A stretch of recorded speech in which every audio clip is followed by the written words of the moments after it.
నేను ఎప్పుడో ఒకటి ఆలోచించేవారిని, అభివృద్ధి, సంక్షేమం, సంపద సృష్టించడం, వచ్చిన సంపద మళ్ళా ఈ పేదవాళ్లకు పంచాలనే కార్యక్రమంతో ముందుకు పోయాం.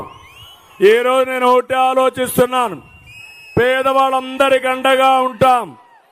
భవిష్యత్తులో ఏం చేసినా మీకోసమే పనిచేస్తా. నా పట్టుదల మీకు తెలుసు. విజయం సాధించే వరకు, పేదరికం లేని రాష్ట్రాన్ని తయారు చేసే వరకు మీకు అండగా తెలుగుదేశం పార్టీ ఉంటుంది. ఇది 42వ ఆవిర్భావ దినోత్సవం సందర్భంగా మీ అందరికీ తెలియజేస్తున్నా. ఈ రోజు నేను వచ్చాను ఇక్కడికి, బనగానపల్లికి వచ్చాను. ఏం తమ్ముళ్ళు బాగున్నారా? 5 ఏళ్ల పాలనలో ఎవరైనా బాగున్నారా అని మిమ్మల్ని అడుగుతున్నా. నేను అడుగుతున్నా నిన్ని, ఈ వర్గం ఆ వర్గం ఏ వర్గం అని కాకుండా అందరూ నష్టపోయారా లేదా అని మిమ్మల్ని అడుగుతున్నా. అందరూ నష్టపోయింటే చెప్పండి, గట్టిగా చప్పట్లు కొట్టి నష్టపోయామని.